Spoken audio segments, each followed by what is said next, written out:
اور ہندوستان نے جو غاصبانہ قبضہ کیا ہوا ہے کشمیر کے اوپر، اس دھرتی پر بھی آج یوم استحصال کشمیر ایک پروٹیسٹ منایا جا رہا ہے۔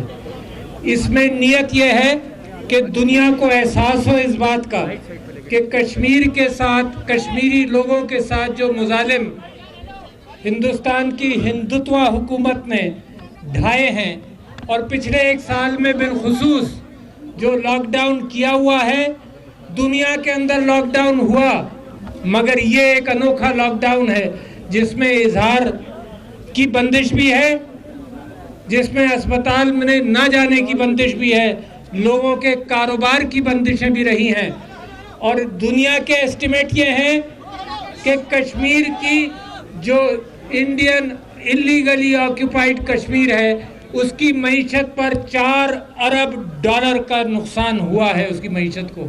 اچھا، اور یہ نقصان ہندوستان کی حکومت کا نہیں ہوا، یہ نقصان اس عوام کا ہوا ہے جو جد و جہد کی کوشش کے اندر اور اس جہاد کے اندر مسلسل لگے ہوئے ہیں۔ ڈوگرا راج کے خلاف انہوں نے جہاد کیا، اس کے بعد ہندوستان نے جو وعدے کیے اس کے اوپر جو اقوام متحدہ میں گئی، ایک نئی نویلی اقوام متحدہ کے اندر پاکستان کو بھی امید رہی ہے کہ وہاں سے کشمیر کا مسئلہ حل ہوگا۔ ہندوستان کے اکابرین نے وعدے کیے کشمیریوں کے ساتھ اور پاکستان کے ساتھ، کوئی وعدہ پورا نہیں کیا گیا۔ ہمارے ساتھ شملہ معاہدہ کیا گیا جس کے اندر یہ کہا کہ بائی لیٹرل، 2 طرفہ مذاکرات کریں گے، اور وہ شملہ معاہدہ 1973 کا، اور آج تک ہندوستان نے کبھی کشمیر پر مذاکرات کرنے کے لیے تیار نہیں ہوا۔ جب بھی ملٹی لیٹرل فورمز پر یہ بات اٹھائی گئی تو ہندوستان نے ہیلے بہانے کیے کہ یہ تو بائی لیٹرل بات ہے، ہمارا معاہدہ ہے کہ ہم آپس میں بات چیت کریں گے، مگر بات چیت کرنے کو تیار نہیں۔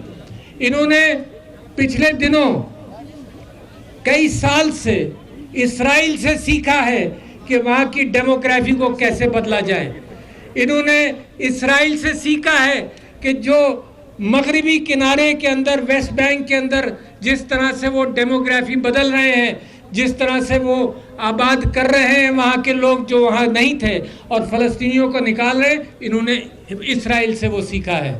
اسرائیل سے ظلم کرنے کی ٹیکنالوجی لی ہے، پیلٹ گنز کا استعمال اسرائیل سے لیا ہے، اور جب یہ پہلی مرتبہ استعمال ہوئے تھے تو میں بار بار یہ کہتا تھا کہ ہندوستان کسی اور خطے میں اس کو استعمال نہیں کرے گا، اور اس نے ثابت کیا کہ صرف کشمیری مسلمانوں کے خلاف اس نے پیلٹ گنز کا استعمال کیا۔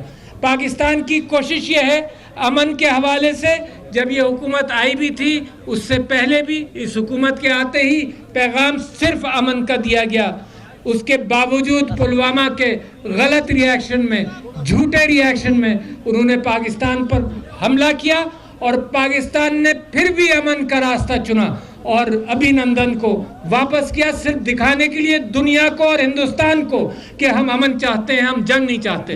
مگر میں یہ کہتا ہوں کہ یہ کب تک، یہ 70 سال سے، 72 سال سے، اور اس سے پہلے ڈوگرا راج سے کشمیریوں کے اوپر ظلم ہوتا آیا ہے۔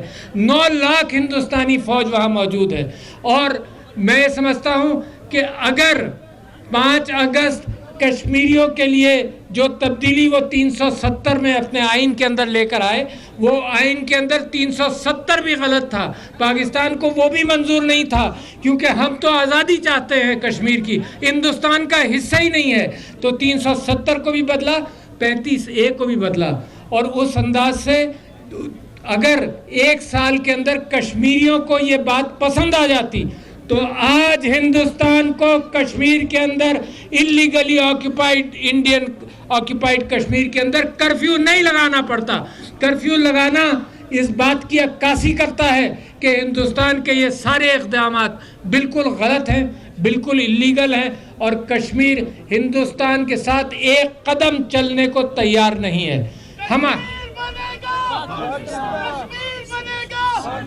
کشمیر بنے گا، کشمیر بنے گا، ہم کیا چاہتے ہیں، ہم کیا چاہتے ہیں، مودی بھی سن لے، ہم کیا چاہتے ہیں، ہم کیا چاہتے ہیں۔ یہ جو سیج اور محاصرہ کیا ہوا ہے ہندوستانی فوج پر. کشمیریوں کا جس انداز سے عورتوں پر مظالم ہیں اور کر رہے ہیں, اور جو آپ نے دیکھا کبھی کبھی کچھ تصویریں نکل آتی ہیں, وہ رونے کا مقام تھا ہر ایک کے لیے کہ جب دیکھا کہ ایک نانا کو گولی سے مار کر اس کے سینے پر ایک اس کے نواسے کو بٹھا کر تصویریں لی گئیں, پیر رکھ کر اس لاش کے اوپر, اس شہید کے اوپر, اور بیٹے کو وہاں پر بٹھایا. کتنے ظلم کی بات ہے. یہ تصویریں وہاں سے نکلتی رہیں گی اور دنیا کو ہم دکھاتے رہیں گے کہ کتنا ظلم ہے. دنیا کے اوپر میں اقوام متحدہ سے اپیل کرتا ہوں, نمبر ایک یہ کہ وہاں پریس کو اجازت دے. اگر حالات پر امن ہیں تو پریس کو آزادی ہونی چاہیے, جتنی آزادی یہاں تو مکمل آزاد جموں اور کشمیر کے اندر مکمل آزادی ہے پریس کی, کبھی بھی جا سکتے ہیں, دیکھ سکتے ہیں. انٹرنیٹ لاک ڈاؤن وہاں لمبا ہے. تو میں یہ سمجھتا ہوں کہ اقوام متحدہ سے اور انٹرنیشنل فورم سے میری یہ اپیل ہے کہ پریس کے لیے راستہ کھولیں, نمبر 1. نمبر 2, پاکستان کی ڈیمانڈ ہے کہ جو تبدیلیاں وہ جنیوا کنونشن کے خلاف ورزی میں اور اقوام متحدہ کے ریزولوشنز کے خلاف ورزی میں لائے ہیں ان کو واپس لیا جائے. تیسری بات یہ, اقوام متحدہ اپنے وعدوں پر پورا اترے. چوتھی بات یہ, اقوامان دنیا سے میری اپیل یہ ہے کہ دیکھو کتنا ظلم ہو رہا ہے. OIC سے میری یہ اپیل ہے کہ اس بات کو سمجھیں اور اس بات کو کشمیریوں کا ساتھ دیں. میں سمجھتا ہوں کہ اس معاملے میں ساری قوم اکٹھا ہے.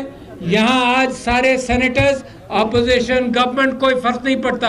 کشمیر کے معاملے میں ہم اکٹھا رہیں گے, اکٹھا ہیں. اور کشمیر کے لوگوں کو اور ساتھیوں کو میں کہنا چاہتا ہوں کہ بڑا جہاد کیا, بڑی محنت کی. منارٹی بھی یہاں پر موجود ہے. عمران خان قدم بڑھاؤ, عمران خان قدم بڑھاؤ. کشمیر بنے گا, کشمیر بنے گا, کشمیر بنے گا.